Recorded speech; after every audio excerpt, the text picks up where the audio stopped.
Olo Yesu aboyaka motote ata ozali mabe ndenge nyonso akobenga yo kaka oya epai na ye.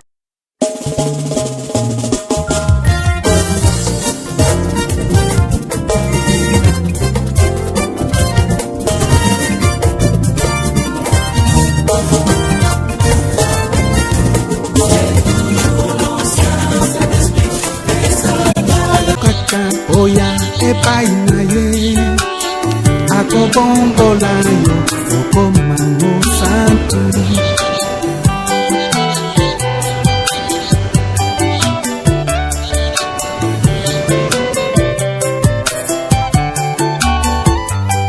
Ona jali koluka apate na Yesu abunga kikala na kati ya lopango. Alléluia. Alléluia. Oya kokota. Oya kokota. Oya kokota.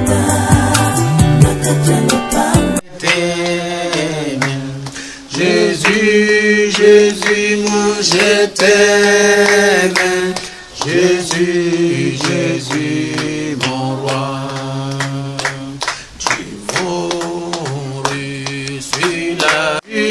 Jésus, moi je t'aime. Jésus, Jésus, mon roi. J'ai couru sur la croix pour mes péchés. Jésus, mon Dieu. Jésus, Jésus, moi je t'aime. Jésus, Jésus, mon roi. Mais ma vie en feu, Jésus.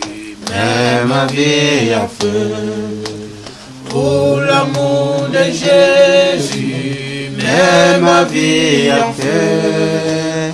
Mais ma vie en feu, Jésus. Mais ma vie en feu. Pour l'amour de Jésus, mais ma vie a fait. Mais ma famille en fait, Jésus, mais ma famille en fait. Pour l'amour de Jésus, mais ma famille en fait. Mais ma famille en fait, Seigneur, mais ma famille en fait. Pour l'amour de Jésus-Christ, mais ma femme y en fait. Pour l'amour de Jésus, mais les enfants fait. Mais les enfants fait, Seigneur, mais les enfants fait. Pour l'amour de Jésus, mais les enfants fait. Mais Jésus, alléluia, amen, alléluia, gloire à Jésus, alléluia, amen, oh, Jésus m'aime, alléluia. Jésus m'aime, alléluia, amen, alléluia, Jésus m'aime, oh, alléluia,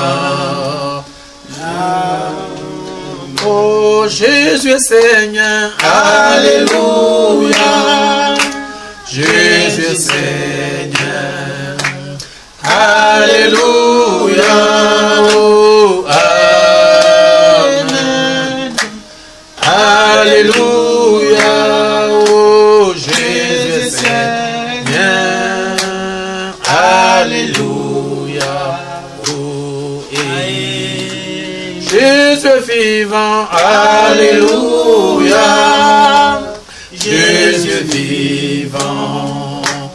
Alléluia, oh, Amen.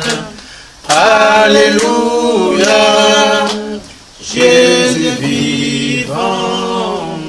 Alléluia.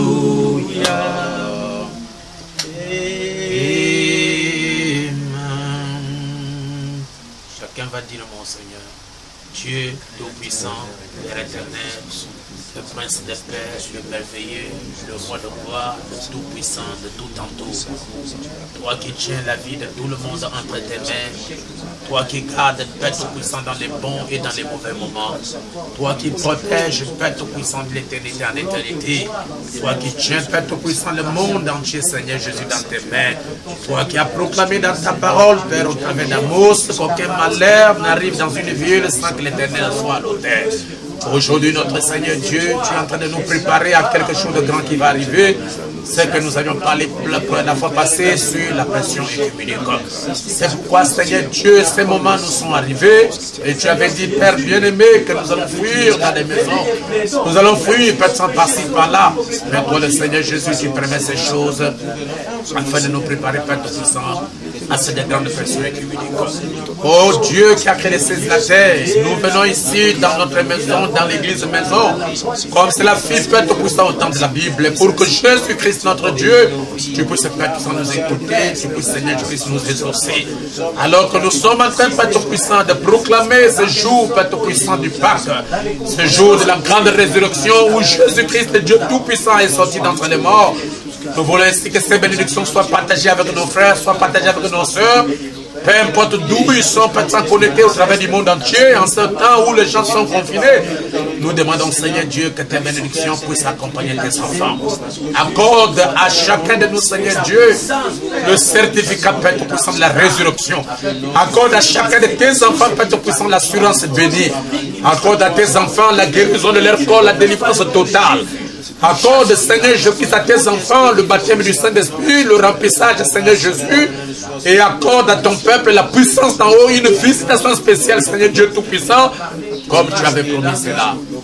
Personne parmi nous, Seigneur Dieu, ne peut se faire Tout-Puissant sortir de cet endroit comme il est entré. Oh, que personne parmi ceux qui sont à l'internet en train de nous suivre, Seigneur Dieu, ne peut se terminer cette réunion, cette prédication sans recevoir les bénédictions. Alors marche, Père Tout-Puissant, avec nous, Seigneur Dieu, en ce moment.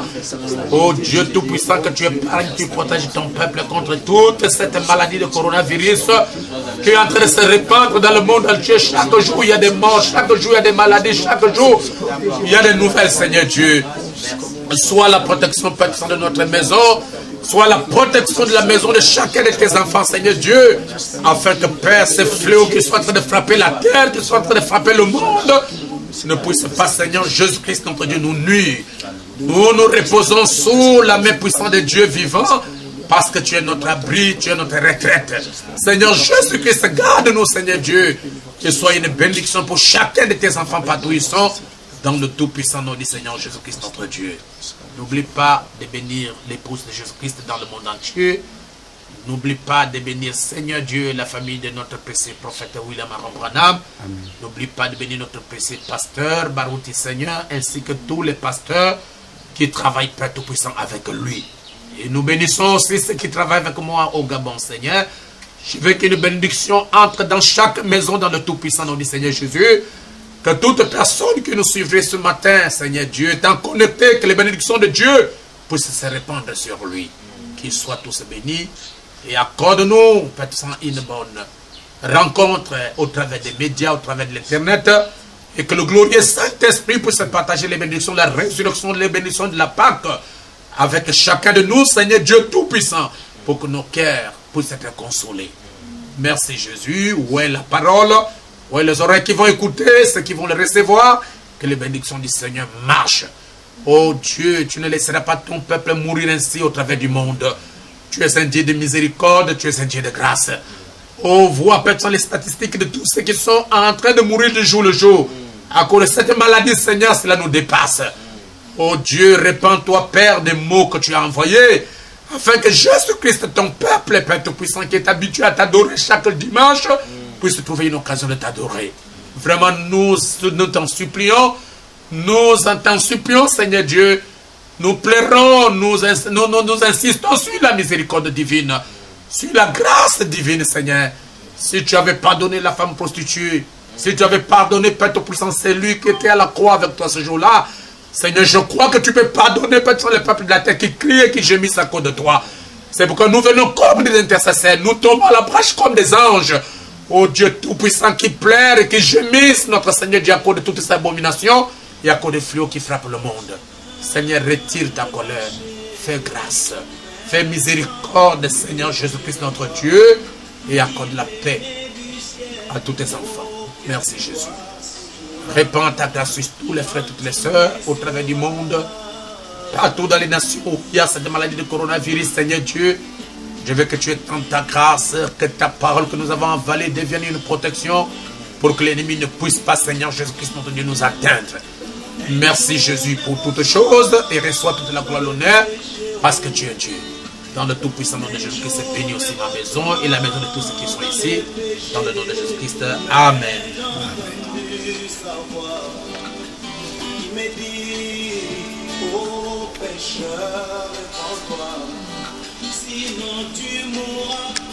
Sœur, d'être connecté ce matin au travers du monde pour suivre la prédication.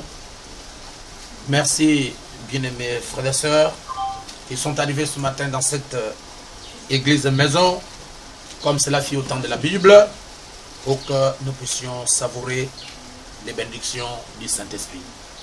Alors, comme d'habitude, avant de pouvoir entrer dans notre sujet, nous allons, n'est-ce pas, honorer la parole en la lisant ce matin dans deux livres de la Bible. 1 Thessaloniciens chapitre 4, à partir du verset 13 et jusqu'au verset 17. Et après, nous allons prendre aussi la lecture dans 1 Corinthiens chapitre 15 et nous lirons, n'est-ce pas, à partir du verset 36. Comme je viens de le dire, nous commençons notre lecture dans 1 Thessaloniciens chapitre 4. Nous lirons à partir du verset 13. La Bible dit: nous ne voulons pas, frères, que vous soyez dans l'ignorance au sujet de ceux qui dorment, afin que vous ne vous affligez pas comme les autres qui n'ont point d'espérance. Car si nous croyons que Jésus est mort et qu'il est ressuscité, croyons aussi que Dieu ramènera par Jésus et avec lui ceux qui sont morts. Voici en effet ce que nous vous déclarons d'après la parole du Seigneur. Nous les vivants. Nous les vivants. J'insiste. Nous les vivants. Restez pour l'avènement du Seigneur, ou bien pour l'enlèvement. Nous ne dévancerons pas ceux qui sont morts. Car le Seigneur lui-même a un signal donné à la voix d'un archange et au son de la trompette de Dieu descendra du ciel. Et les morts en Christ ressusciteront premièrement. Ensuite, nous les vivants qui serons restés, nous serons tous ensemble enlevés avec eux sur des nuées à la rencontre du Seigneur dans les airs. Et ainsi nous serons toujours avec le Seigneur. Consolez-vous donc les uns les autres par ces paroles. Amen. Vous pouvez vous asseoir. Alors pendant que vous êtes assis, je prends 1 Corinthiens chapitre 15 à partir du verset 35. Je lirai juste le verset 35 et je vais aller jusqu'au verset 51 pour aller rapidement. Mais quelqu'un dira: comment les morts ressuscitent-ils et avec quel corps reviennent-ils? Insensé, ce que tu sèmes ne reprend point vie s'il ne meurt. Et ce que tu sèmes, ce n'est pas le corps qui naîtra, c'est un simple grain de bleu, peut-être, ou de quelque autre sémence. Puis Dieu lui donne un corps comme il lui plaît, et à chaque sémence, il donne un corps qui lui est propre. Toute chair n'est pas la même chair. Mais autre est la chair des hommes, autre est celle des quadrupèdes, autre est celle des oiseaux, autre est celle des poissons. Il y a aussi les corps célestes et des corps terrestres. Mais autre est l'éclat des corps célestes, autre est celui des corps terrestres. Autre est l'éclat du soleil, autre est l'éclat de la lune et autre est l'éclat de l'étoile. Même une étoile diffère en éclat d'une autre étoile. Ainsi en est-il de la résurrection des morts. Le corps est sémé corruptible, il est ressuscité incorruptible. Il est sémé méprisable, il est ressuscité glorieux. Il est sémé infirme, il est ressuscité plein de force. Il est sémé corps animal, il est ressuscité corps spirituel. S'il y a un corps animal, il y a aussi un corps spirituel. C'est pourquoi il est écrit.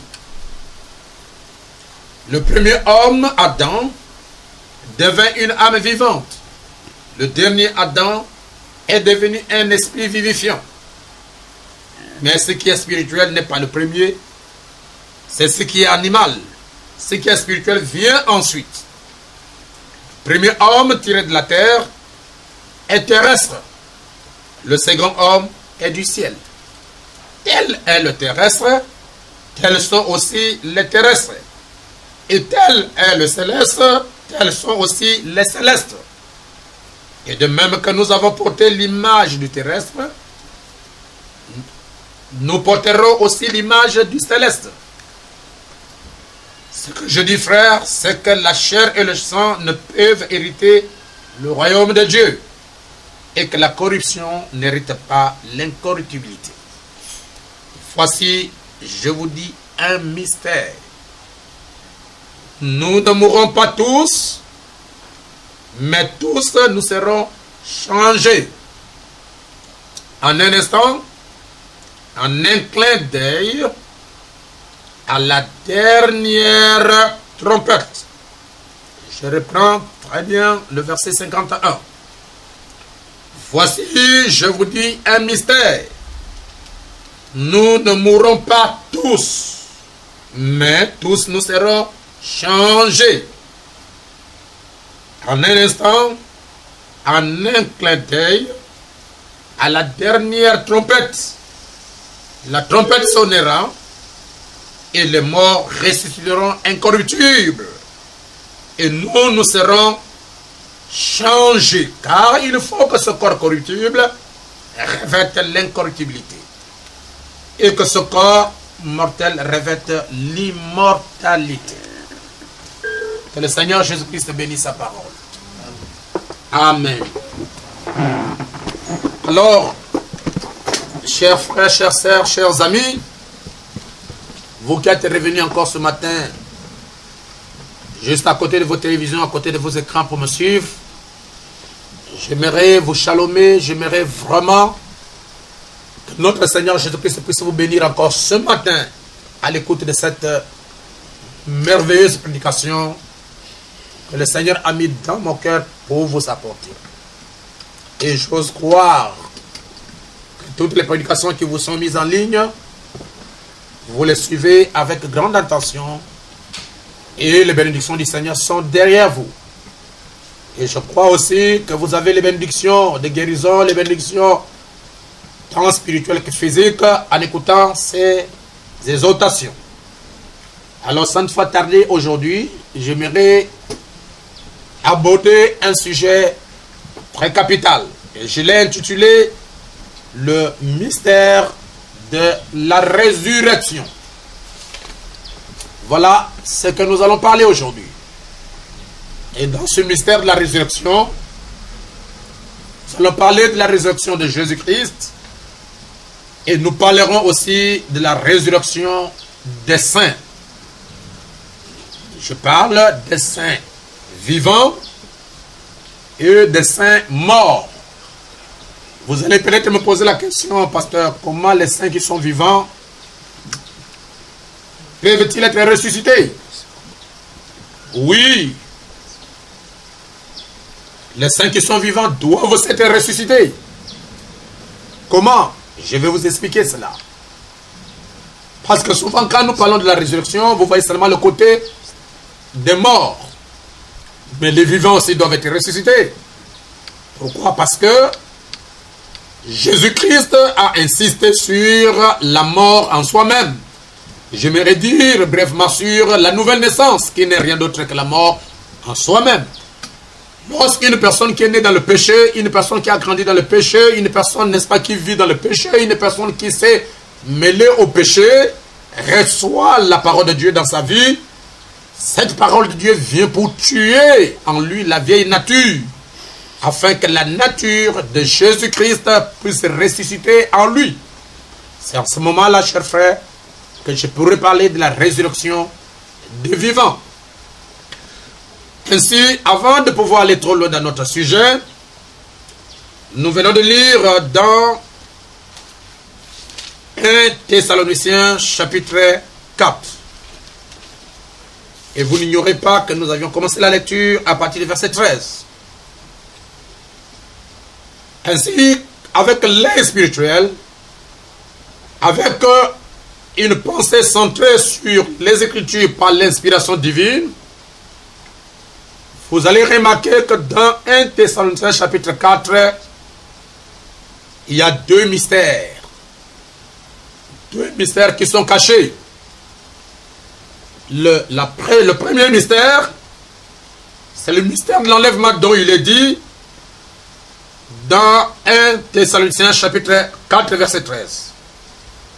Si vous lirez jusqu'à un tout petit peu en bas à partir du verset 15, je vais lire pour vous. Nous ne voulons pas, frères, que vous soyez dans l'ignorance au sujet de ceux qui dorment, afin que vous ne vous affligez pas comme les autres qui n'ont point d'espérance.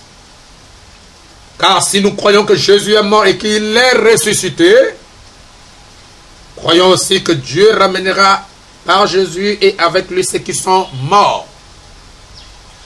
Voici en effet ce que nous vous déclarons d'après la parole du Seigneur. Nous les vivants restés pour l'avènement du Seigneur, pour l'enlèvement, pour la seconde venue, qui est un processus et qui termine par l'enlèvement. La Bible dit que nous qui restons, nous les vivants, restés pour l'avènement du Seigneur, pour la seconde venue, pour la résurrection, n'est-ce pas, pour l'enlèvement, la Bible dit, nous ne devancerons pas ceux qui sont morts. En d'autres termes, les chrétiens, les croyants vivants, ne vont pas aller dans l'enlèvement et laisser les frères qui sont morts dans le Seigneur. En d'autres termes, il y aura un moment de rencontre entre les vivants et les morts. Nous allons nous croiser, nous allons nous rencontrer dans de nouveaux corps, des corps paroles. Et après, nous allons quitter la terre pour parler. Ce corps parole glorifié nous amènera, n'est-ce pas, à disparaître de la terre. Et la Bible dit que nous les vivants, restés pour l'avènement du Seigneur, nous ne devancerons pas ceux qui sont morts. Car le Seigneur lui-même a un signal donné à la voix d'un archange, et au son de la trompette de Dieu descendra du ciel, et les morts en Christ ressusciteront premièrement. Donc si nous regardons très bien, il y a le premier mystère que la Bible, ou bien Paul a parlé dans 1 Thessaloniciens chapitre 4. C'est ce qui est mentionné au verset 16, c'est le mystère de la résurrection des morts. Et le deuxième mystère caché dans 1 Thessaloniciens chapitre 4, c'est le mystère de l'enlèvement. Verset 17. Ensuite, nous les vivants qui serons restés, nous serons tous ensemble enlevés avec eux sur des nuées à la rencontre du Seigneur dans les airs. Et ainsi, nous serons toujours avec le Seigneur. Consolez-vous donc les uns les autres par ces paroles. Quelles paroles? Les paroles de la résurrection et les paroles de l'enlèvement. Et j'aimerais vous dire ceci, que la résurrection est vraie. Et j'aimerais aussi vous dire que la résurrection est vraie, et je vous dis aussi que l'enlèvement est vrai. Pourquoi? Parce que notre Seigneur Jésus-Christ, qui est Dieu, qui est Seigneur, qui est Sauveur, qui est Rédempteur, qui est le Goël, qui est le parfait, c'est lui qui a donné, n'est-ce pas, sa vie pour nous, il a expérimenté lui-même comme étant le maillon premier, comme étant la clé de voûte. Il a expérimenté la résurrection et il a expérimenté aussi l'enlèvement. C'est lui qui est le Seigneur, lui qui est notre époux. Il a expérimenté la résurrection, il a expérimenté la mort. Ça veut dire que tous ceux qui sont en Christ Jésus, qui sont morts, seront ressuscités dans des corps physiques. Et tous ceux qui sont vivants, ils vont subir un changement, une translation, une transformation dans leur corps. Et nous allons nous rencontrer, nous quitterons la terre, les vivants et les ressuscités. Et nous irons à l'enlèvement, à la rencontre du Seigneur. Puisque dans 1 Corinthiens chapitre 15, la Bible nous dit, à partir du verset 51, voici, je vous dis, un mystère. Nous ne mourrons pas tous, mais tous nous serons changés. Ce qui veut dire que la résurrection est un mystère. L'enlèvement est un mystère. Et qu'est-ce qu'un mystère d'après le prophète? Un mystère d'après le prophète dans la brochure Messier SLR à la page 31. Le prophète nous dit qu'un mystère, c'est une vérité de l'écriture qui est cachée préalablement, qui est cachée avant tout, mais qui est révélée divinement. C'est une vérité de l'écriture qui est avant tout cachée, mais qui est révélée divinement. Et le messager dit, malgré la révélation, il reste toujours attaché à un élément surnaturel. En d'autres termes, derrière chaque mystère, il y a un langage codé. Derrière chaque mystère, il y a une vérité cachée. C'est pourquoi le mystère est comme une parabole, est comme un secret, quelque chose qui est caché, que beaucoup de gens ne connaissent pas, que beaucoup de gens ne comprennent pas. Mais derrière cette chose cachée, derrière ce mystère caché, il y a une vérité, il y a une révélation qui nous est donnée. Et chaque révélation dans chaque âge n'est donnée qu'au prophète. Alors j'aimerais en attirant votre attention que vous saisissez exactement quel est le mystère qui est caché derrière le mystère de la résurrection. Ou bien quelle est la vérité divine cachée derrière le mystère de la résurrection. La Bible dit, voici je vous dis un mystère. Nous ne mourrons pas tous, mais tous nous serons changés. S'il s'agit de vivants, en un instant, en un clin d'œil, à la dernière trompette, la trompette sonnera et les morts ressusciteront incorruptibles. Et nous serons changés. Je voudrais m'atteler sur quelque chose, n'est-ce pas, qui apporte de l'incompréhension sur la plupart des gens et des prédicateurs. La Bible parle que cette résurrection de vivants, ou bien ce changement de vivants en un clin d'œil, en un instant, en d'autres termes, le mystère de la translation des vivants est lié à la dernière trompette. Et jusqu'à présent, il y a des gens qui pensent qu'il y aura une trompette qui va sonner au ciel. Et lorsque nous allons écouter cette trompette, alors cela aura de l'influence sur nous. Nous serons changés. Le prophète messager de l'âge ne voit pas les choses de cette manière. Lorsque vous allez lire la brochure Le 10 Vierges prêchées, n'est-ce pas, en 1960, le prophète lit la dernière trompette à son message qui est le message du 7e sceau. Prenez un verset ou bien une citation prophétique pour appuyer ce que je suis en train de dire. Je vais relire dans la brochure La brèche entre les âges de l'Église et les 7 sceaux, prêché en 1963 soir. Le prophète de Malachie 4 dit, au paragraphe 248, Le prophète dit, peu importe que les gens s'endorment ou bien que les morts s'endorment à la première veille, qui est l'image du premier âge, à la deuxième veille, qui est l'image du deuxième âge, le troisième âge, quatrième âge, cinquième âge, sixième veille, sixième âge, ou la septième, qui est le septième âge, quel que soit l'endroit où ces gens-là s'endorment. Le prophète dit, quel que soit l'endroit où ils s'endorment, qu'est-ce qui va arriver? La trompette de Dieu sonnera. Et le messager dit, cette dernière trompette retentira en même temps que le dernier ange donne son message et que le dernier sceau est ouvert. Je reviens dans la Bible, mes chers frères. Le prophète Paul, ou bien l'apôtre Paul, le messager de l'âge alpha, ou bien de l'âge d'Éphèse, dit, voici, je vous dis un mystère. Nous ne mourrons pas tous, mais tous nous serons changés. C'est-à-dire, il s'agit du mystère de la translation, le mystère du changement, ou le mystère de la transformation de l'épouse qui irait dans l'enlèvement.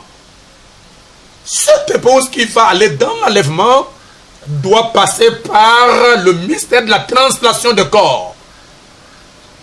Et le mystère de la translation de corps se fait en deux temps. Selon la Bible, en un instant et en un clin d'œil. C'est-à-dire, c'est un processus qui commence et qui s'achève avec la disparition ou bien avec l'enlèvement. C'est pourquoi, chers frères, chers sœurs, nous ne pouvons pas parler de l'enlèvement sans parler de la résurrection des morts, et nous ne pouvons pas parler de la résurrection des morts sans parler de la translation des corps. La Bible dit, voici, je vous dis un mystère. Je suis dans 1 Corinthiens chapitre 15, verset 51, pour ceux qui me suivent. Voici, je vous dis un mystère. Nous ne mourrons pas tous, mais tous nous serons changés. En un instant, en un clin d'œil, à la dernière trompette, la trompette sonnera et les morts ressusciteront incorruptibles. Et nous serons changés. Qui seront changés? Les vivants. Qui sont ces vivants? L'épouse qui doit aller dans l'enlèvement sans passer par la tombe, sans passer par la mort. Ils seront changés et enlevés. C'est pourquoi je m'oppose à ces prédications qui se prêchent maintenant à l'internet, que nous devons tous mourir, après nous serons ressuscités, nous serons changés. Non, la Bible est claire que tous ne mourront pas. Il y a une partie des gens qui seront changés étant vivants, il y a une partie des gens qui seront ressuscités étant morts. Mais les deux, nous allons nous retrouver ensemble. Et la puissance de la résurrection, de la transformation qui habitait dans l'épouse vivante, influencerait l'épouse ressuscitée et nous allons tous dans l'enlèvement. C'est pourquoi le prophète nous révèle exactement le mystère de cette dernière trompette dont l'apôtre Paul a parlé dans 1 Corinthiens chapitre 51. Il nous dit ceci. Qu'est-ce qui va arriver? Que vous soyez enterrés en premier âge, deuxième âge, troisième âge, quatrième âge, cinquième âge, ou sixième âge, ou septième âge. Le prophète dit, la trompette de Dieu sonnera. Et il continue de cette dernière trompette, dont l'apôtre Paul fait allusion dans 1 Corinthiens 15, à partir du verset 51. Cette dernière trompette retentira en même temps que le dernier ange, William Marion Branham, donne son message et que le dernier sceau est ouvert. Cette dernière trompette sonnera Et voilà le Rédempteur qui s'avance pour prendre possession de ce qu'il a racheté. Son église lavée par son sang. C'est pour vous dire. C'est pour rappeler à nos frères les prédicateurs et à toutes les églises qui sont en retard, qui ne comprennent pas ce mystère, à saisir que l'épouse de Jésus-Christ est actuellement entrée dans ce mystère du départ, qui est le mystère de la translation, lié à la dernière trompette qui a sonné, je dis bien et je souligne, d'après ce que le prophète a dit, qui a sonné lorsque le dernier sceau a été ouvert et que le 7e ange, le messager de l'âge de Laodicée, William Marion Branham, a prêché la parole. C'est mystère. Oh, je ne sais pas si vous me permettrez de reprendre encore ça. Ça me donne un peu d'envie de sauter, de crier, de pousser le cri de joie alors que je le pousse. Le messager dit, peu importe là où les frères ou les sœurs qui nous ont dévancés dorment, que ça soit dans les eaux, que ça soit dans les tombes, même s'il y a eu l'accident d'un avion et que votre corps n'a pas été vu, le prophète dit, quel que soit l'endroit où il s'endort, qu'est-ce qui va arriver? La trompette de Dieu sonnera. Et le prophète Branham dit que cette trompette de Dieu n'est pas l'instrument de musique que les gens jouent. Non, messieurs, cette trompette dont la Bible parle, Frère Branham explique ça dans les 10 vierges, prêché en 1960, il dit il s'agit de quelque chose qui a un rapport avec l'évangile.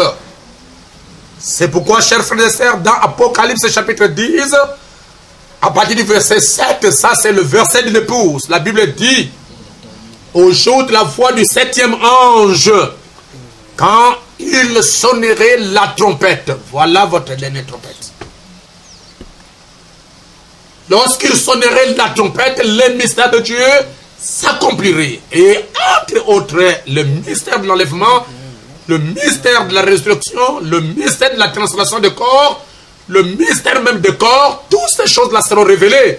Parce que l'épouse de Christ entre directement dans le mystère de la résurrection, où il va chevaucher avec ces mystères jusqu'à ce qu'il verra son époux, son Seigneur, son Christ devant lui.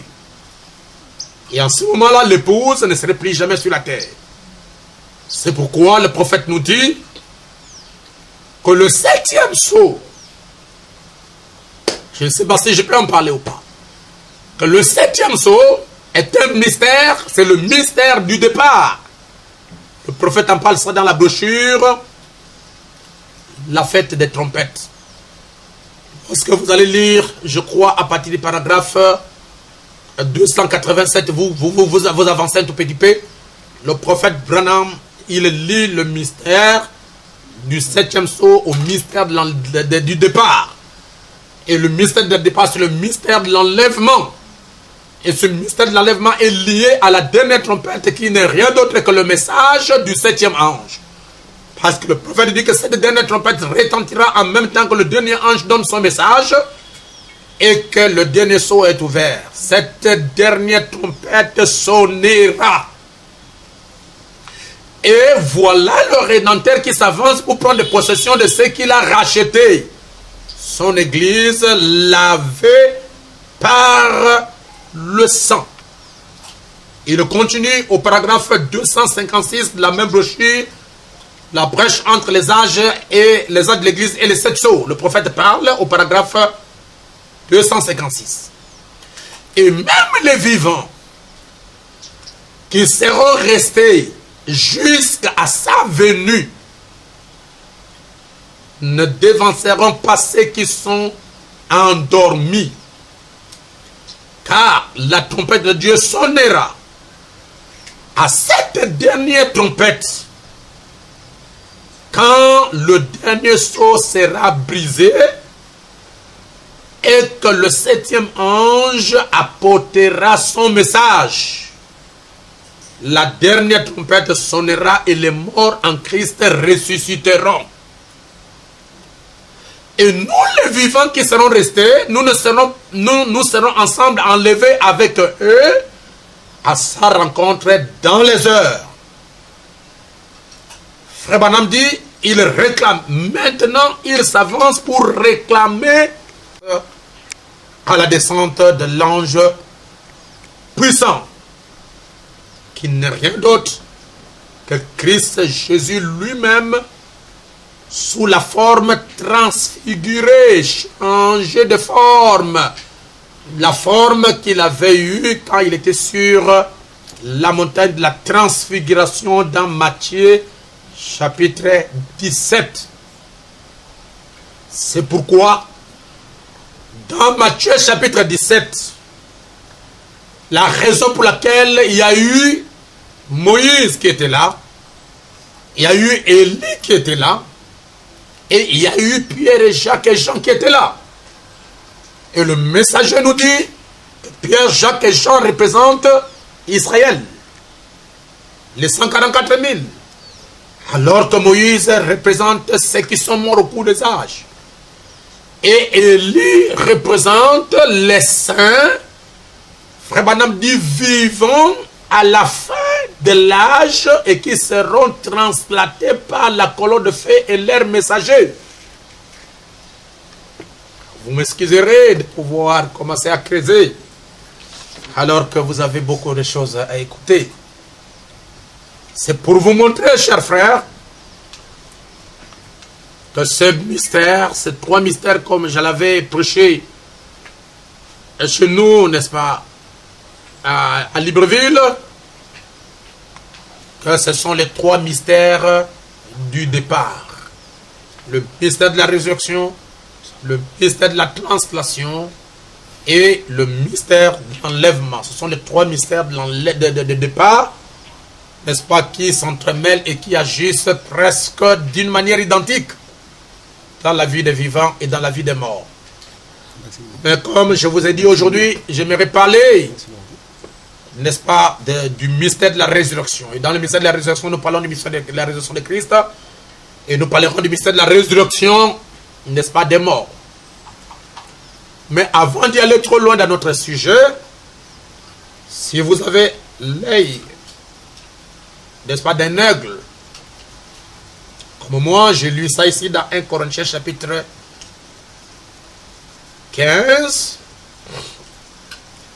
Je vais reprendre le verset 35 pour vous faire signifier quelque chose. Même si nous ne terminons pas aujourd'hui, on va terminer prochainement. La Bible dit, mais quelqu'un dira,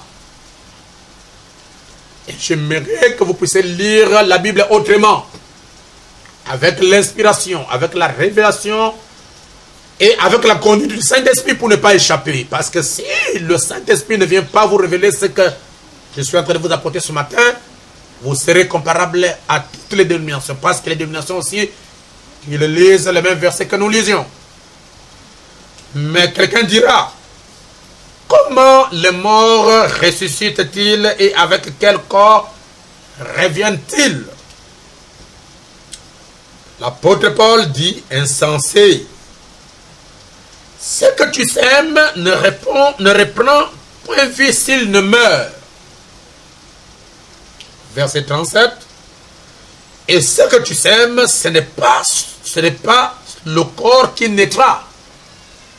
C'est un simple grain de blé, peut-être, ou de quelque autre sémence. Puis Dieu lui donne un corps comme il lui plaît. Et à chaque sémence, il donne un corps qui lui est propre. Arrêtons-nous par là. Et j'aimerais vous montrer quelque chose. Vous allez m'excuser, je suis habitué à utiliser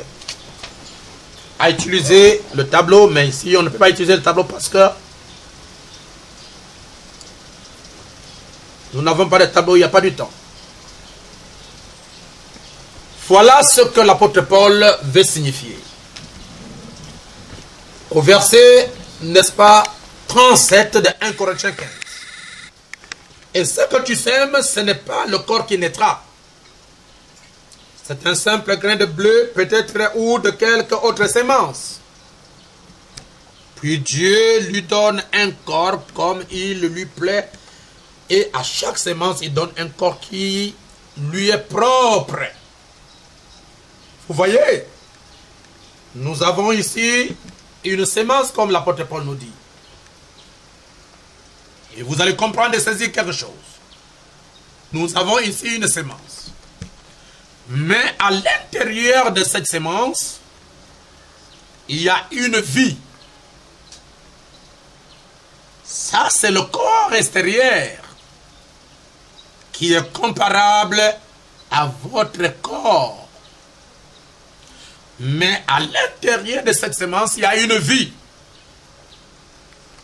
Et l'apôtre Paul a comparé cette sémence avec cette vie comme un individu, comme un croyant qui a la vie de Jésus-Christ en lui.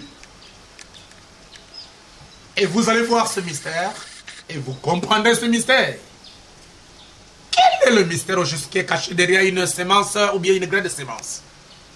Et pourquoi l'apôtre Paul a-t-il pris une sémence pour faire une comparaison avec la résurrection de votre corps?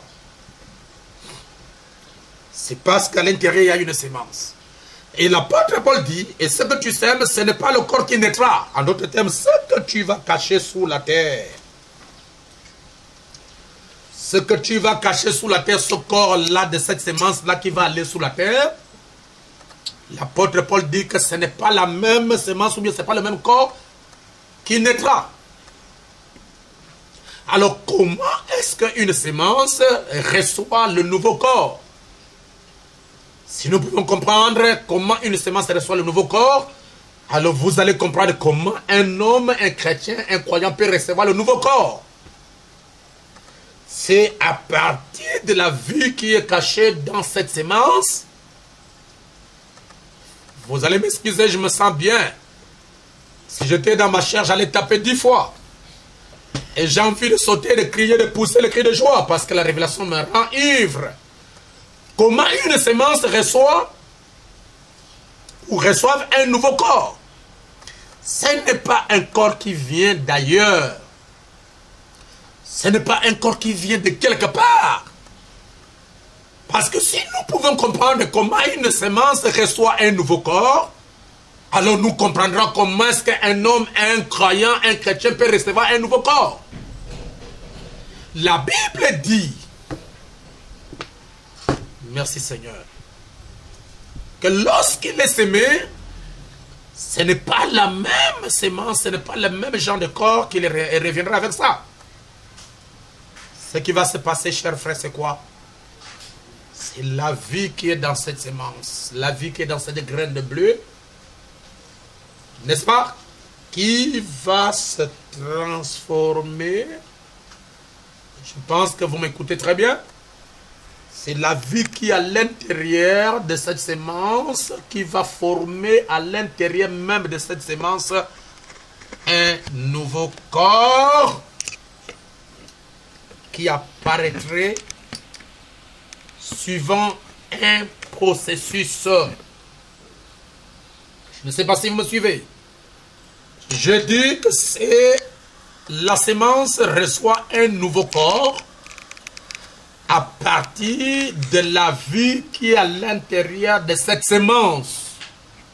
La vie qui est à l'intérieur de cette sémence doit donner à cette sémence-ci un nouveau corps. En d'autres termes, l'ancien corps doit mourir et le nouveau corps va germer, va naître à partir de l'ancien corps. Et c'est ce qui passe par un processus de feuilles, un processus de tige, et après un processus de la balle, et à la fin, au temps de la moisson, à l'âge dernier, au temps de la fin, à l'âge dans lequel nous vivons, cette sémence qui est tombée à terre, qui est morte, quand il passe par un processus de la résurrection, au dernier âge, il redevient un nouveau corps. Et lorsque une reine, ou bien un bleu, ou bien une semence est reproduite, au temps de la moisson, à la fin, selon son espèce, cette semence-là, on doit l'enlever pour la mener dans le grenier. Et le grenier, ce n'est pas un endroit qui est terrestre. Le grenier, pour ceux qui ont vécu au village, c'est un endroit qui est toujours en haut. C'est un endroit où on cache les semences qui doivent servir à la génération future ou bien à la saison prochaine. C'est pourquoi, lorsque nous, les vivants, nous recevons la parole, nous recevons le message, nous recevons le Saint-Esprit en nous étant vivants, ce Saint-Esprit qui est la parole elle-même, qui est Dieu, va commencer à former en nous un autre nous.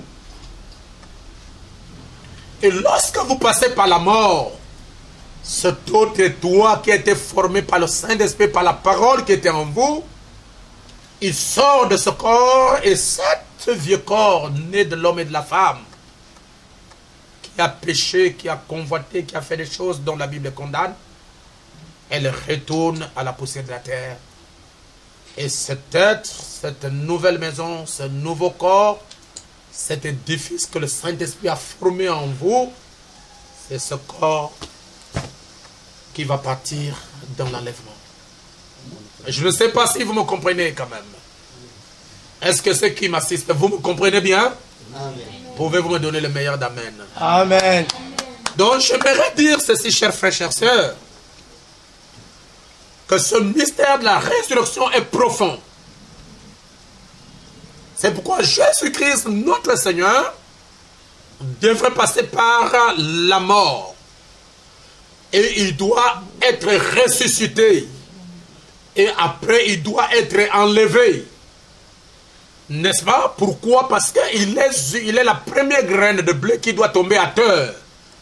Cette première graine de blé qui tombe à terre doit passer par la résurrection, doit passer par la translation, et doit passer, n'est-ce pas, par l'enlèvement pour nous montrer que tous ceux qui croiraient en lui, tous ceux qui croient en lui, même si vous êtes mort, même si vous êtes vivant, vous allez passer par la translation, vous passerez par la résurrection et vous irez dans l'enlèvement. C'est pourquoi, comme il s'agit du mystère de la résurrection, peut-être je ne serai pas trop long, parce que je me sens vraiment loin du Saint-Esprit ce matin. Qu'est-ce que la résurrection? La résurrection, c'est le passage de la mort à la vie. Lorsqu'une personne meurt et que cette personne quitte l'état de la mort et il devient vivant, physiquement, nous appelons ça la résurrection. En d'autres termes, cette personne est ressuscitée, comme Lazare était passé de la mort à la vie, homme physique, et il est redevenu à la résurrection homme physique.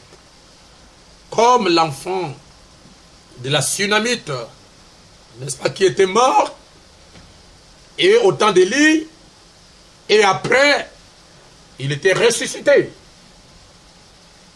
Cet enfant qui était mort, il est ressuscité. C'est ça la résurrection physique. Nous avons tant d'exemples dans la Bible.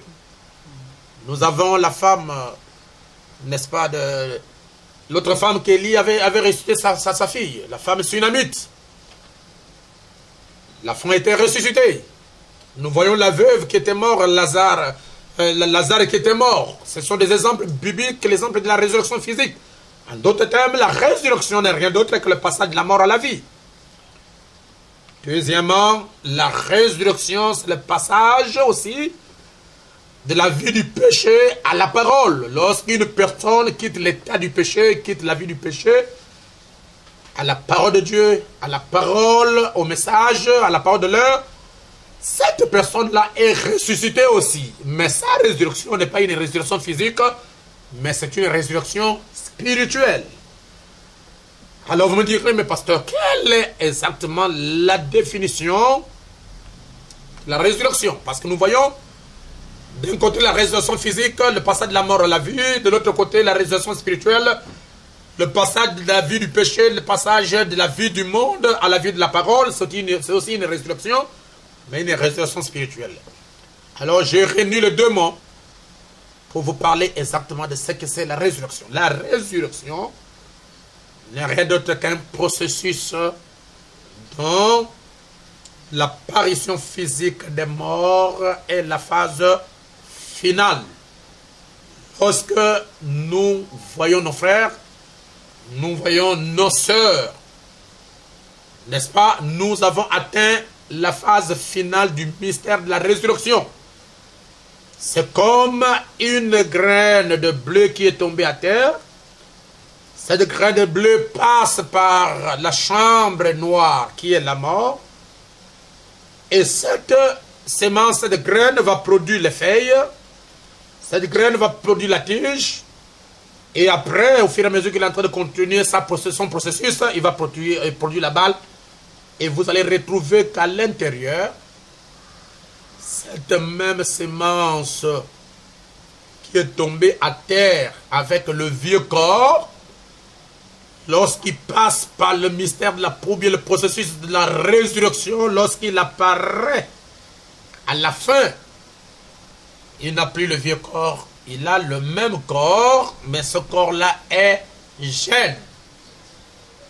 Par rapport à cette vieille graine sèche qui est partie sous la terre, lorsqu'il apparaît, n'est-ce pas, à la moisson, il n'est plus sèche. Vous voyez, il devient mou. En d'autres termes, c'est un nouveau corps. Donc la résurrection est le passage de la vie du péché à la parole. C'est le passage de la vie du monde à la parole. C'est le passage, n'est-ce pas, de la vie mondaine à la vie de Dieu. C'est aussi une résurrection, mais cette résurrection est spirituelle. La résurrection, c'est le passage de la mort à la vie. Une personne qui est réellement morte, on l'a enterrée, il revient à la vie physiquement, alors on parle de la résurrection. Écoutez ce que le messager dit. Dans la brochure, le véritable saut de Pâques, je vais aller vraiment vite. Je ne pourrai pas lire toutes les citations aujourd'hui, comme je vous ai dit. Nous allons lire Péché en 1961, paragraphe 126. Le prophète dit: eh bien, nous sommes maintenant ressuscités. Pourquoi pouvons-nous passer? Pourquoi pouvons-nous passer un tel moment sur les choses de Dieu? C'est parce que nous sommes ressuscités. Ce qu'il a connu d'avance, il les a appelés. Ce qu'il a appelés, il les a justifiés. Ce qu'il a justifiés, il les a glorifiés. Le messager dit: nous sommes donc maintenant ressuscités. Frère Branham dit maintenant. Il continue: nous sommes ressuscités de l'intérieur vers l'extérieur. Pas de l'extérieur vers l'intérieur. Oh, le remarquez-vous? Pas scellé ici à l'extérieur, mais scellé à l'intérieur. Oh là là là là, si seulement l'Église pouvait comprendre cela. Vous voyez, nous ne sommes pas scellés à l'extérieur, nous sommes scellés à l'intérieur. En ce jour-là, où le péché était une abomination aux yeux de Dieu, et qu'il n'y avait pas quelque chose d'approprié pour ôter cela, nous étions scellés loin de cela. Maintenant, quand cela se déchira en deux, le rideau du temple qui séparait les lieux saints des lieux très saints est déchiré le jour où Jésus-Christ était ressuscité, de haut en bas, pour montrer que le Rédempteur doit quitter le ciel pour devenir homme sur la terre. Ce rideau est déchiré en deux, et je vais vous confirmer aujourd'hui, pas par les mains d'un souverain sacrificateur, pas par les mains lui-même, afin que le lieu très saint, qui était une interdiction avant la mort du Seigneur Jésus-Christ, puisse devenir aujourd'hui pour les croyants, pour ceux qui acceptent Jésus-Christ comme leur Seigneur et leur Sauveur, le lieu restreint est à votre appréciation, est à votre vie. Et n'importe quelle personne, peu importe combien nous sommes nés dans le péché, lorsque nous acceptons Jésus-Christ et sa résurrection en nous, alors nous avons accès dans le lieu très saint, là où se trouve la gloire de Shekinah, là où se trouvent les chérubins. Nous avons droit à la 7e dimension, n'est-ce pas, un type d'accès dans le lieu très saint. Pourquoi? Parce que le sang qui nous couvre n'est pas seulement le sang des boucs et des taureaux, parce que le sang des boucs et des taureaux ne pouvait pas amener un adorateur dans la présence du Dieu vivant. Mais le sang de Jésus-Christ lui-même, n'est-ce pas, le sang du Rédempteur, le sang du Créateur lui-même, nous introduit aujourd'hui dans le lieu très saint à cause du déchirement, n'est-ce pas, du rideau du temple, pour que le croyant puisse avoir accès au véritable baptême du Saint-Esprit, à la vraie onction du lieu très saint, à la gloire de Shekinah, pas seulement à l'extérieur, mais à la vie même de Dieu qui vient entrer dans le croyant.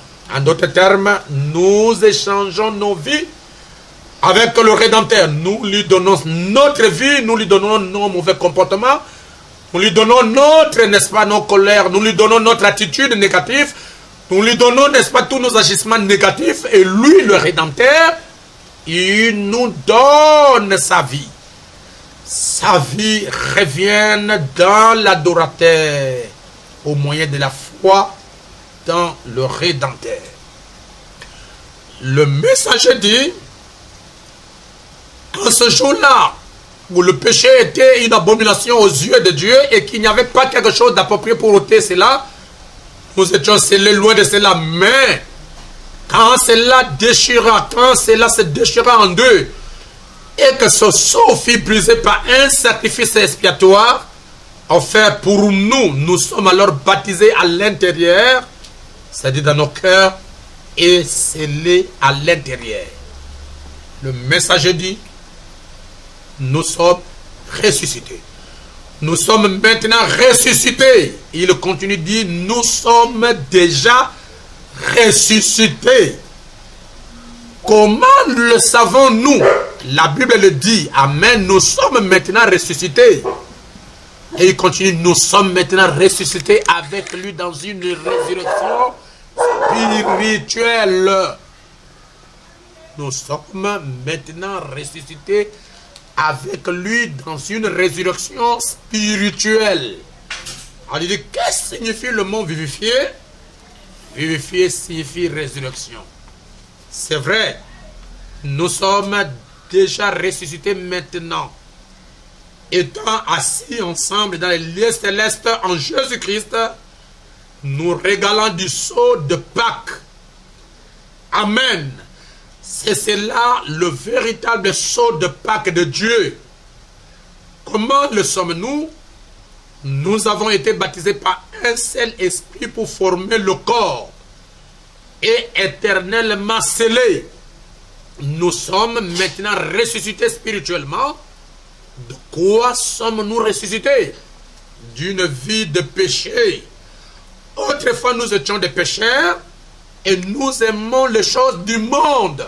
Mais maintenant, nous avons accepté Jésus-Christ et Jésus-Christ nous a donné le certificat de Pâques qui n'est rien d'autre que le baptême du Saint-Esprit dans notre cœur.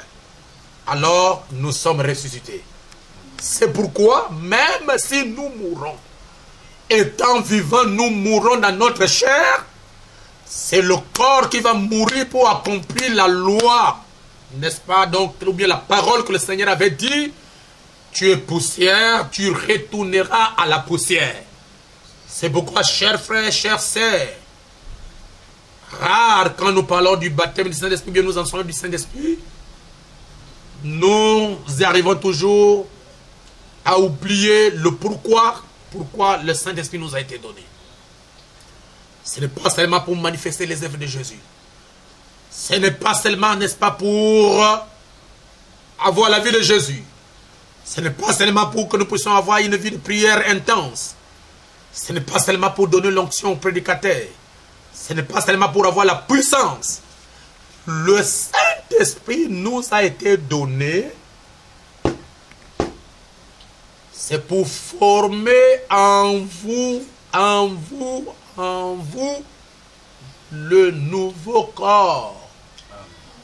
Comme la vie de la sémence forme dans la sémence le nouveau corps, le Saint-Esprit vient dans un individu, dans un croyant, pour former en vous le nouveau corps que nous appelons le corps-parole, qui est ce glorieux corps de la résurrection, ce corps qui nous amènerait, n'est-ce pas, à aller rencontrer le Seigneur. Puisque lui, il avait un corps-parole, nous, pour le rencontrer, nous devons aussi avoir un corps-parole. Et ce corps-parole, nous le recevons par le Saint-Esprit qui est entré en nous et qui est en train de bâtir sa maison. C'est pourquoi Jésus-Christ avait dit, je m'en vais vous préparer une place, et lorsque je m'en serai allé et que je vous aurai préparé une place, je reviendrai pour vous prendre afin que là où je suis, vous y soyez aussi. Le prophète dit dans la brochure, la communion par la rédemption, à partir du paragraphe 35, prêché en 1955, le prophète messager dit que cette place que Jésus-Christ est allé nous préparer, ce n'est pas des maisons faites de briques, ce n'est pas des maisons peintes, ce n'est pas des maisons. Frère Branham dit que Jésus-Christ est allé nous préparer un corps. Il dit que ce corps-là est ici même, dans le bâtiment maintenant, dans une sphère qu'aucune radioactivité ne peut capturer. En d'autres termes, c'est caché dans l'homme sous la forme de la parole de l'âge. Est-ce que vous pouvez me donner votre meilleur amen? Amen.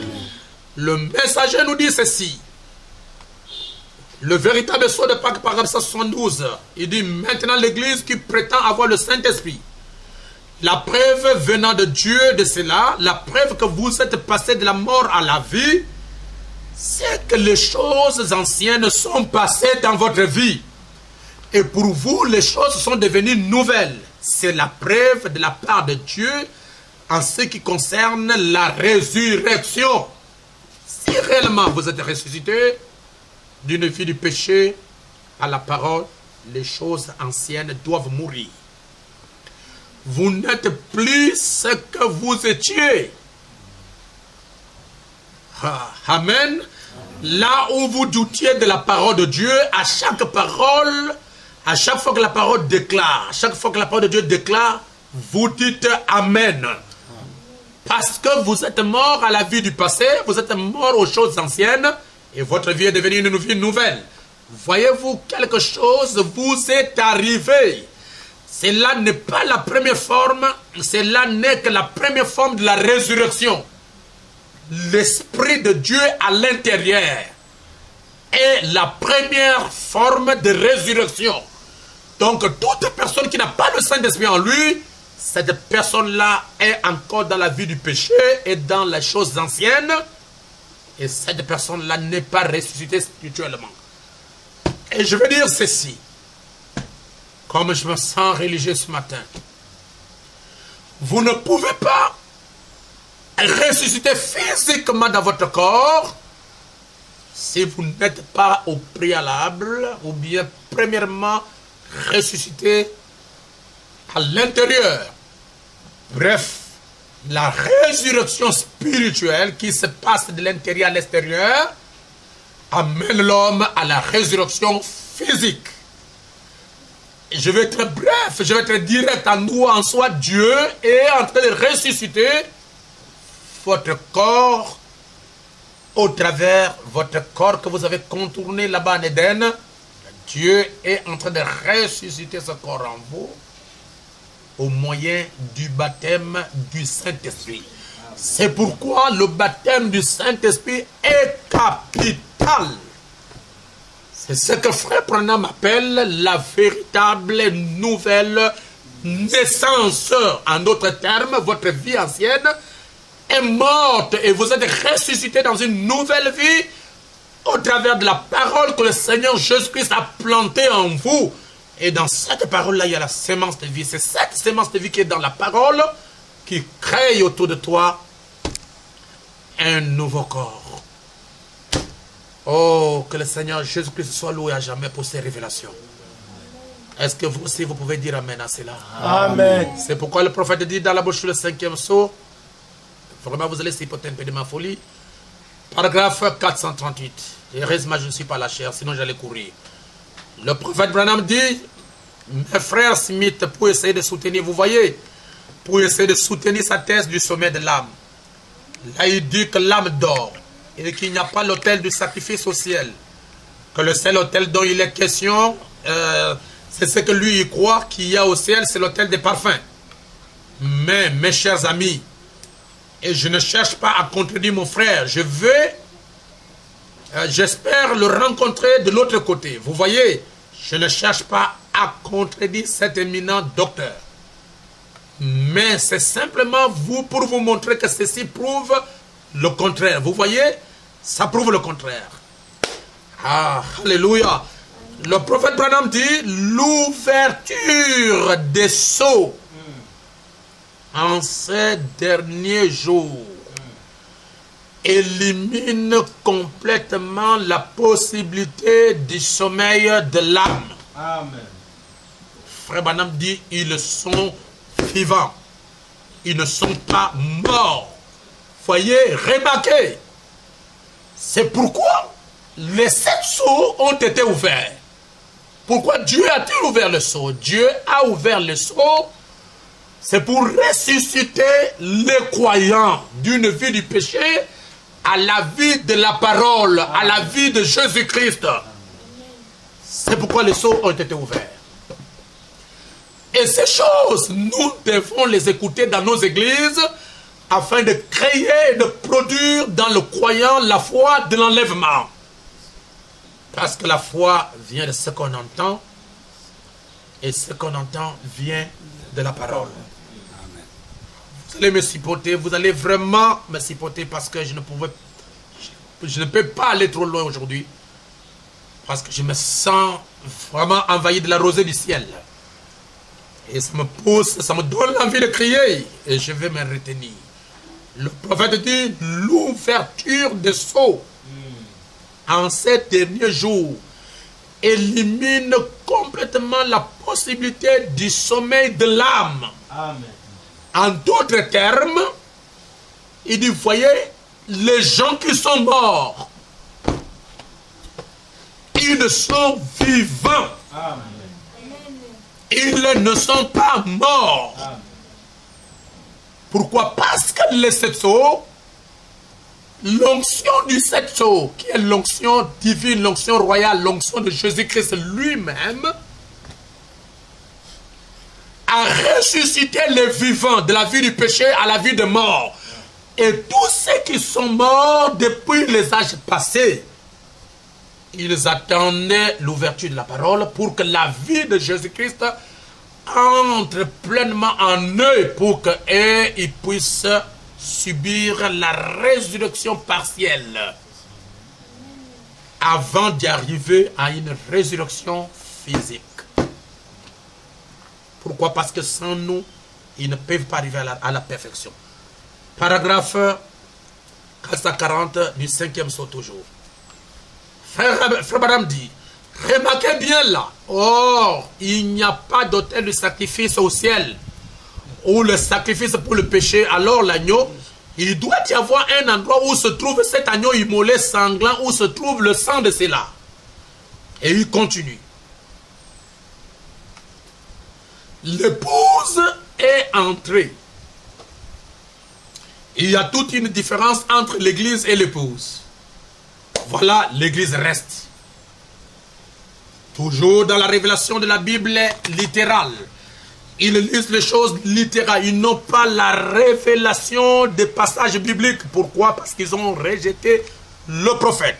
C'est pourquoi, si nous comprenons la résurrection comme les dénominationnels, nous comprenons l'enlèvement comme les dénominationnels, nous comprenons la translation comme les dénominationnels, même si vous avez le brochure du message, vous êtes un dénominationnel. Pourquoi? Parce que la révélation de la parole vient au prophète. Et c'est le prophète qui interprète tout. Même si la chose est difficile, même si moi, votre pasteur, je ne vous ai pas encore prêché cela, Si le prophète dit quelque chose, tout enfant de Dieu préordonné doit dire Amen. Amen. Parce que ce qui nous a réunis aujourd'hui, ce n'est pas la parole d'un pasteur, ce n'est pas la parole d'un évangéliste, ce n'est pas la parole d'un docteur, ce n'est pas la parole d'un apôtre. Ce qui nous unit aujourd'hui, c'est la parole d'un prophète. Amen. Et la parole prophétique est irrévocable. Amen. Ce qu'il a dit, nous disons Amen, même si c'est difficile, même si je n'ai pas encore reçu l'enseignement de cela, mais puisque le prophète a dit, moi je dis Amen. Amen. Et c'est comme ça que je vous enseigne. Le prophète Branham nous dit, à la brèche entre les âges et les sceaux, paragraphe 266, il dit, les sceaux ont été brisés. Pourquoi? Au dernier âge de l'Église, pourquoi les sceaux ont été brisés? Et c'est pour révéler ces vérités. Quelle vérité? La vérité de la résurrection, la vérité de la translation, la vérité de l'enlèvement. Les 7 sceaux ont été brisés pour révéler ces choses. Et le prophète dit, continue, il dit, pourquoi l'agneau a brisé les sceaux et il les a révélés à son Église pour rassembler ses sujets, pour rassembler ses élus pour son royaume. Rassembler son épouse, voyez-vous, oh là là. Maintenant, il veut amener ses sujets à lui. Il veut amener son épouse à lui. Le prophète dit au paragraphe 267. Dans la brochure, la brèche entre les âges et les sceaux, il dit, qu'est-ce que c'est? De la poussière de la terre, du fond de la mer, des fosses, de partout, de tous lieux, des régions, des ténèbres, du paradis, où qu'il soit, il appellera et ils répondront Amen, Amen. Peu importe d'où vous êtes, vivant ou mort, au paradis ou dans les ténèbres. Frère Branham dit de la terre, de la poussière de la terre ou du fond de la mer. Christ Jésus appellera et tous les croyants diront Amen. Amen. Nous qui sommes sur la terre, nous disons Amen. Amen. Ceux qui sont morts disent Amen. Amen. Ceux qui sont de l'autre côté disent Amen. Donc c'est la parole de Dieu qui nous réunit tous en ces derniers jours. C'est pourquoi nous tous, nous disons Amen. Amen. Le prophète continue au paragraphe 268. Il est venu chercher ses sujets. L'ouverture de sceaux ne laissera plus Dieu au ciel.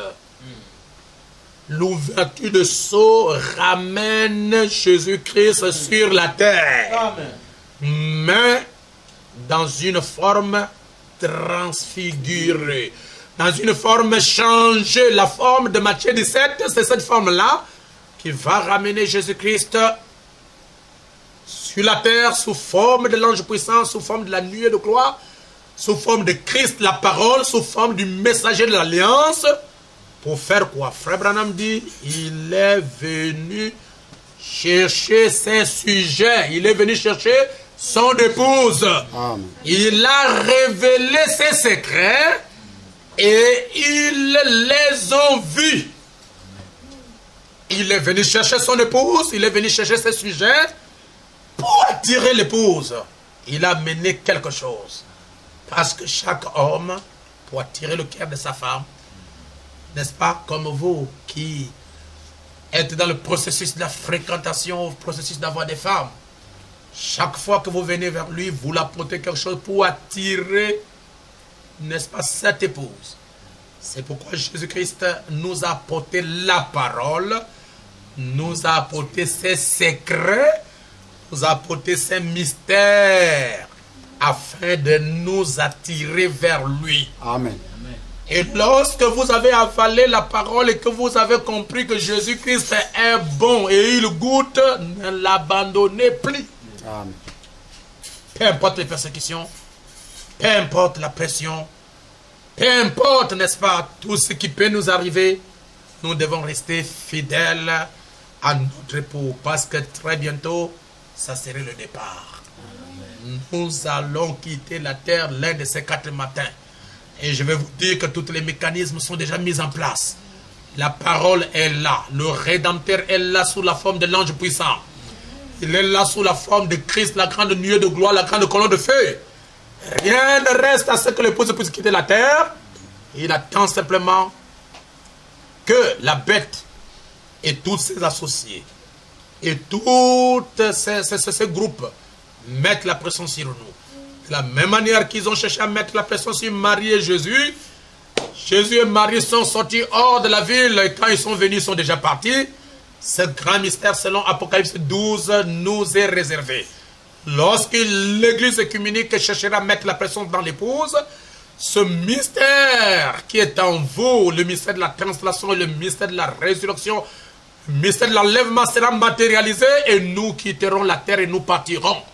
Et c'est lui qui va nous amener, c'est la même personne qui est descendue à l'ouverture des sceaux.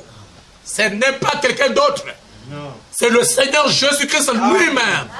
Sous la forme de la nuée de gloire, sous la forme de l'ange puissant, sous la forme de la colonne de feu. Il est au milieu de tous ceux qui croyaient dans son message, dans toute la vérité. Pourquoi? Pour nous amener. C'est pourquoi le prophète Branham dit, il est venu chercher ses sujets. Ses sujets, ce sont ses élus, c'est son épouse. Il a révélé ses secrets et il les envie. Et il n'y a plus de temps. À ce moment-là, le temps est écoulé, c'est terminé. Lorsque le Seigneur Jésus-Christ, sous la forme de l'ange puissant, descend, révèle à son épouse ses secrets, révèle à son épouse son ministère, son mystère, à ce moment-là, il n'y a plus de temps. Qu'est-ce qui va se passer? Ça ne serait que le temps d'emprunt, le temps de prolongation. Le match est déjà terminé. Ce qui se passe dans le naturel, c'est ce qui se passe dans l'épouse. C'est le temps dans lequel nous vivons maintenant.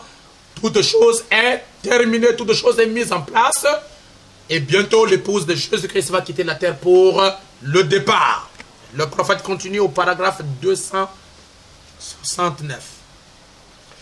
Il quitte le trône pour être un intercesseur. En tant qu'agneau immolé, il quitte le trône où il était un intercesseur. En tant que l'agneau immolé pour être un lion, un roi. Pour faire comparaître en jugement le monde qui a rejeté son message. Le messager dit, il n'est pas médiateur. Je ne sais pas si les gens ont compris exactement ce que le prophète voulait dire ici. Je répète au paragraphe 269. Il dit, il quitte le trône pour être un intercesseur. Il quitte le trône où il était en tant qu'agneau immolé, en tant qu'un intercesseur, pour être un lion, un roi. Pour faire comparaître en jugement le monde qui a rejeté son message. Il n'est pas médiateur. Peu importe. Peu importe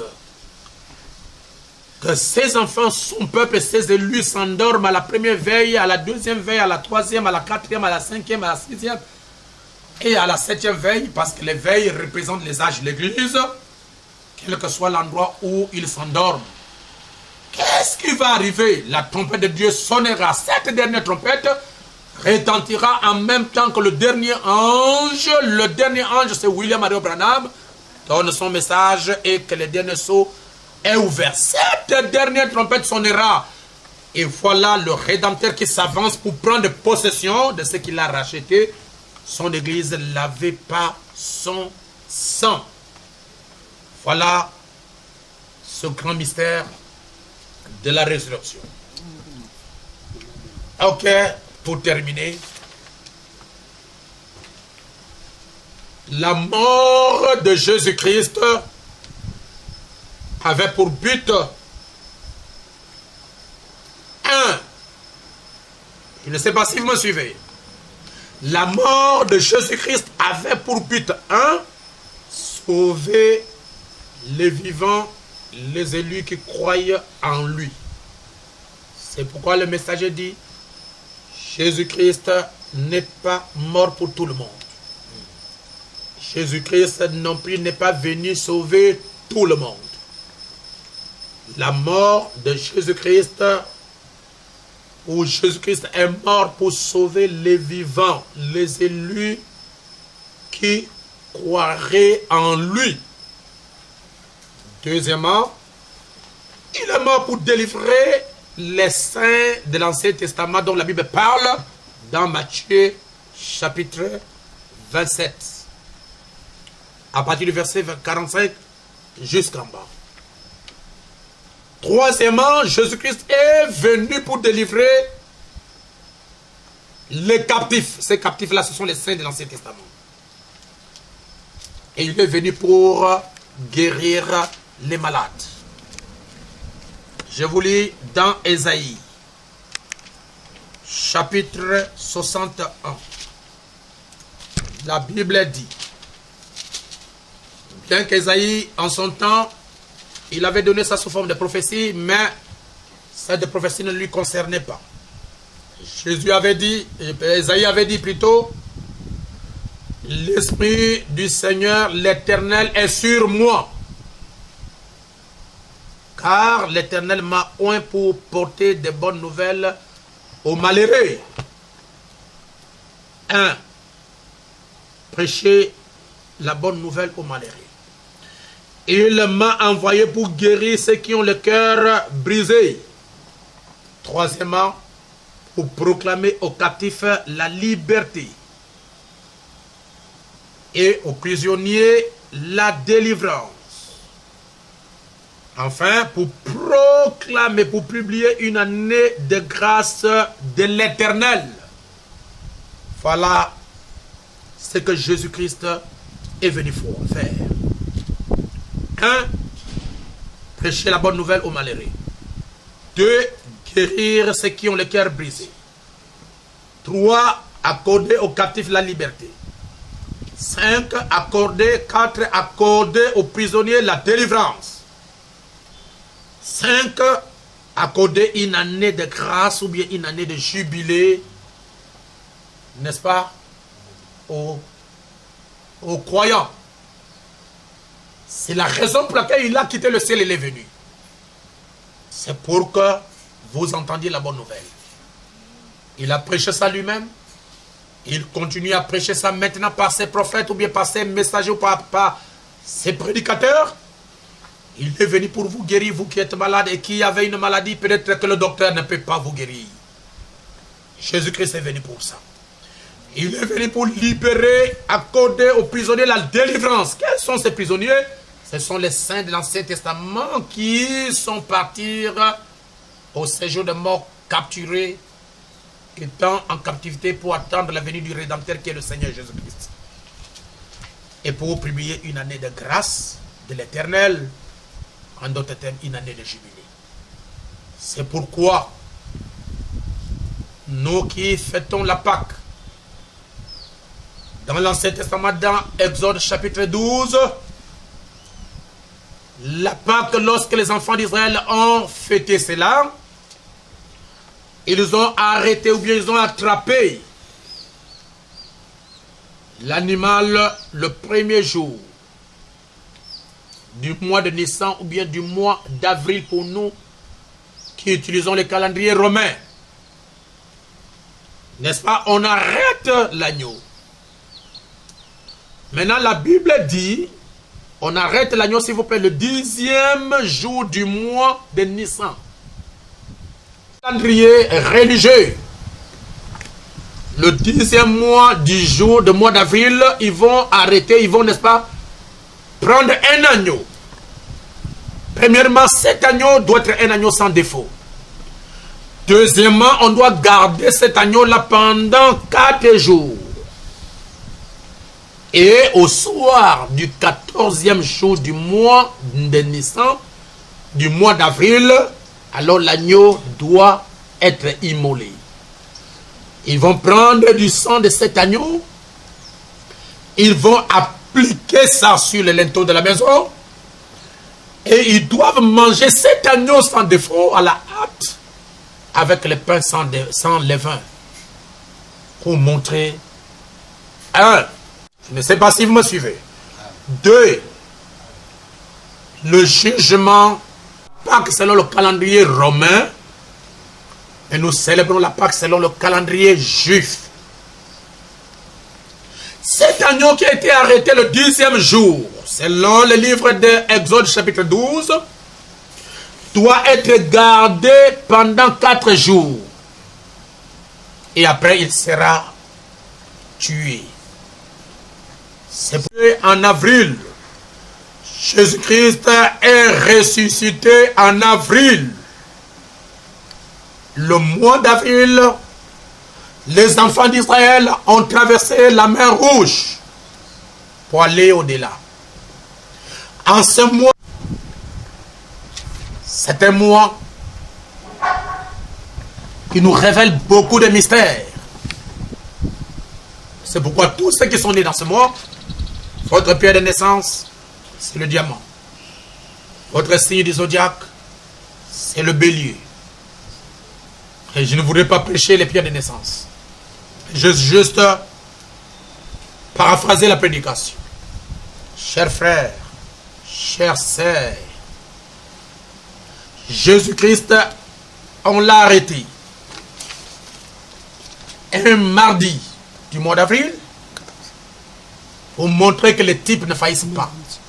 Le 4e jour, ce qui montre que l'agneau, on a trouvé dans l'agneau toutes les qualités qui lui permettraient de mourir pour accorder la délivrance du peuple.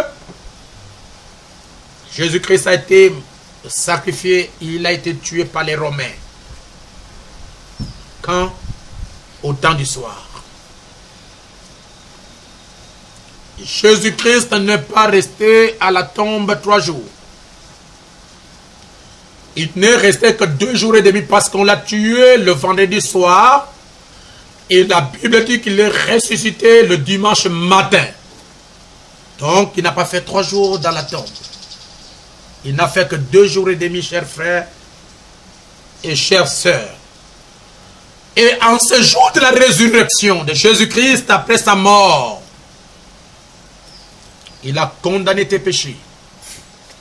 Il a crucifié, il a jugé ton agresseur. Il a condamné, n'est-ce pas, celui qui t'a opprimé. Et il a proclamé la liberté pour toi. Il a proclamé la guérison. Il a proclamé la délivrance. Il a proclamé le salut. Et il a proclamé le début de l'exode, le début, n'est-ce pas, du départ. Il a proclamé le mystère du départ. C'est là où nous nous trouvons maintenant. Cet agneau immolé là-bas, c'était juste un animal, parce que la vie, l'animal ne peut pas donner la vie éternelle dans une personne. Mais dans le Nouveau Testament, nous avons eu un agneau sans péché. C'est pourquoi Jean-Baptiste, quand il a croisé Jésus étant avec ses disciples, il a dit à ses disciples, voici l'agneau de Dieu qui ôte le péché du monde. Cet agneau de l'Ancien Testament n'ôtait pas le péché, mais le véritable agneau du Nouveau Testament, le Seigneur Jésus-Christ, rempli de l'humilité, rempli de la douceur, a ôté vos péchés. Et si vous êtes identifié avec Jésus-Christ par sa mort, alors croyez-moi que vous êtes aussi ressuscité avec Jésus-Christ par sa résurrection. Et aujourd'hui, nous ne célébrons pas simplement la résurrection de Jésus-Christ comme étant, n'est-ce pas, du coutume, comme étant de la tradition. Mais nous célébrons la résurrection du Seigneur Jésus-Christ comme étant un fait réel. Amen. Pourquoi? Parce que Jésus-Christ est ressuscité dans ma vie. Amen. Par une nouvelle vie, par de nouveaux comportements, par une nouvelle manière d'agir, une nouvelle manière de se comporter. Et je ne suis plus ce que j'étais, mais je suis devenu une nouvelle créature. Amen. Même si je ne suis pas encore ce que je devrais être, c'est lui qui est ressuscité en moi, qui m'a ressuscité de la vie du péché à la vie de la parole. Il achèvera l'œuvre qu'il a commencée. C'est pourquoi nous parlons aujourd'hui de la résurrection. Jésus-Christ est ressuscité dans notre vie. Amen. Nous remercions le Seigneur pour sa naissance. Amen. Et nous croyons au vrai Noël qui est Christ qui est né dans une personne. Amen. Nous croyons à la mort de Jésus, qui est Jésus-Christ qui est mort en moi pour ressusciter en moi. C'est la résurrection, c'est ça le Pâques, le passage d'une vie du péché à la vie de la parole. Le passage de la vie de l'Égypte à la vie de Canaan, là où coule le lait et le miel, là où est notre terre promise, là où notre terre de vie. Aujourd'hui, c'est la parole, c'est le message de l'heure. Et si Jésus-Christ lui-même peut vivre sa vie en vous, vous n'aurez pas les difficultés, vous n'aurez aucune difficulté de pouvoir manifester Dieu. C'est pourquoi, chers frères et sœurs, nous terminons aujourd'hui ce message. Mais avant de le terminer, je vais vous dire quelque chose. Et je termine par là. La résurrection du Seigneur Jésus-Christ a été typifiée dans la Bible. Selon le livre, je crois, de Matthieu, si je ne me trompe pas. Matthieu chapitre 12, à partir du verset 40, a été ressuscité, a été, n'est-ce pas, identifié, n'est-ce pas, à une action, à quelque chose qui s'est passé dans la vie de Jonas, dans le livre de Joël. De Jonas, autant pour moi, chapitre 2, à partir du premier verset au 11e verset. Jésus-Christ a typifié sa résurrection à ce qui s'est passé dans la vie de Jonas. Comme vous savez, Jonas devait aller apporter la parole de Dieu à Ninive. Mais Jonas, sachant que cette vie de Ninive, c'est une vie de pécheurs, une vie de méchants, il a fui pour aller à Tarsis. Et la Bible nous montre que le bateau où il est rentré, il y a eu des difficultés, il y a eu des problèmes. Et on a commencé à chercher qui attire le malheur dans le bateau. On a trouvé Jonas et on a pris Jonas. Jonas a voulu lui-même qu'on puisse lui jeter dans l'eau. En le jetant dans l'eau, un poisson l'a avalé. Mais la Bible ne parle pas que c'était la baleine. Ce sont les gens qui parlent de la baleine parce que la baleine était le poisson, le plus gros poisson de la mer. Est-ce que vous pouvez me donner votre amen? Amen. Vous remarquez, chers frères, chères sœurs, que ce poisson avait avalé Jonas et il l'a conduit jusqu'à Ninive. Il a vomi au port de Ninive. Pourquoi est-ce que les gens de Ninive ont accepté l'évangile ou la parole de Jonas? C'est parce que ce poisson-là était le Dieu de Ninive. Comme leur Dieu, alléluia, a avalé un homme, un prophète, et il a vomi le prophète devant eux, les gens de Ninive doivent dire amen à tous que Jonas prêche.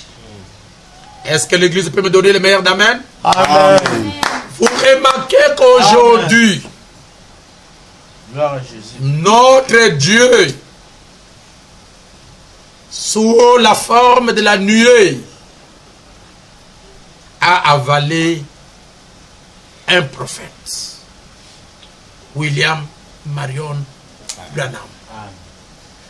Et ce Dieu-là qui a avalé le messager, il est venu le vomir. Pourquoi? Parce que lorsque le poisson a vomi Jonas, Jonas avait un message qui ramène les gens à la vie. Il fit l'épouse et prépare l'épouse avec un nouveau message pour l'enlèvement. C'est pourquoi Frère Branham nous dit l'épouse de Jésus-Christ a un message.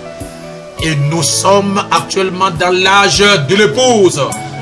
Nous avons dépassé l'Odyssée. L'Odyssée, ce sont les corbeaux, ils sont restés en bas. Mais l'épouse s'élève. Elle vole, elle vole. Et de la même manière, la nuée a avalé le prophète et que le prophète a apporté le message. Cette nuée-là est rentrée dans le message. Lorsque vous avalez le message, vous avalez la nuée de gloire. Que la résurrection du Seigneur Jésus-Christ, qui est maintenant en vous par le message de l'heure, vous apporte la consolation. Amen. Shalom et shalom. Amen. Que Dieu Tout-Puissant vous bénisse. Que le Dieu Tout-Puissant nous bénisse. Amen. Et que le Dieu Tout-Puissant bénisse tous ceux qui vont nous écouter dans la prédication. Amen. Nous allons prier. L'Éternel, le Dieu Tout-Puissant, le parfait et le merveilleux. Je vous dirai grandement merci ce matin pour l'inspiration et pour la révélation. Je bénis ton peuple qui m'a écouté en direct. Je et bénis ton peuple qui m'a écouté ici à la maison. Laisse que chacun de nous puisse vivre en lui la résurrection. Pas seulement la résurrection de Jésus qui est ressuscité il y a de cela plus de 2000 ans là-bas d'Israël, mais la résurrection de Jésus-Christ nouvellement pour nous. Le passage d'une vie de péché à la vie de Dieu. Le passage d'une vie de l'incrédulité à une vie de foi. Toi, Jésus-Christ, la résurrection même. Parce que tu n'es pas seulement ressuscité, mais toi-même tu es la résurrection, comme tu avais dit à la grande sœur de Lazare. Que tu es la résurrection et tu es la vie. Alors Seigneur, accorde-nous la résurrection et accorde-nous la vie éternelle, Seigneur Jésus. Et introduis-nous dans le mystère du départ pour que Jésus-Christ, le Dieu Tout-Puissant, nous ne puissions plus voir les choses qui nous entourent. Que le grand rideau puisse tomber derrière nous, afin que nous ne voyions que Christ. Que nous oublions la politique, que nous ignorons les maladies qui, Père Tout-Puissant, nous envahissent. Qu'il n'y ait pas la peur sur nous, mais qu'il y ait l'assurance. Qu'il n'y ait pas la maladie, mais qu'il y ait la guérison. Qu'il n'y ait pas de soucis, mais qu'il y ait... Afin que nous montrions à tout ce monde qui s'immerge que Jésus-Christ est réellement ressuscité dans notre vie. Donne-nous la capacité de vivre au-dessus du péché. Donne-nous la capacité de vivre au-dessus du mal. Oh Dieu, même quand l'ennemi enverra ses pressions sur nous, ne permets pas que nous puissions te décevoir. Donne-nous la capacité de résister à toute la pression de l'ennemi et que nous restions debout parce que tu ne manqueras jamais de témoins sur la terre. Bénis Israël, bénis les messages de l'heure dans nos cœurs, bénis l'épouse de Jésus-Christ en ce moment de la résurrection. Au nom de Jésus-Christ, bénis tous les frères et toutes les sœurs des églises du Plein Évangile, qu'ils soient à l'étranger, qu'ils soient au Gabon, qu'ils soient dans le monde entier, que tes bénédictions les accompagnent. Bénis notre ancien, le pasteur Barouti, bénis tous les serviteurs de Dieu, bénis leurs épouses et leurs familles, et bénis ma maison.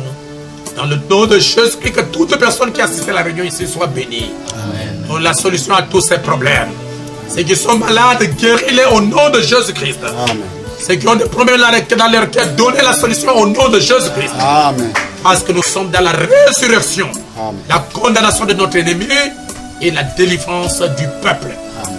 Pas seulement du peuple d'Israël, mais de nous en tant que l'épouse de Jésus. Amen. Et je proclame la fin de la domination des esprits impurs. La fin de la domination des maladies, la fin de la domination des sorciers, et paix sur la terre parmi les hommes agréés. Au nom de Jésus-Christ. Amen. Amen. Amen. Amen. Amen. Désir. Olo agozo, agozo.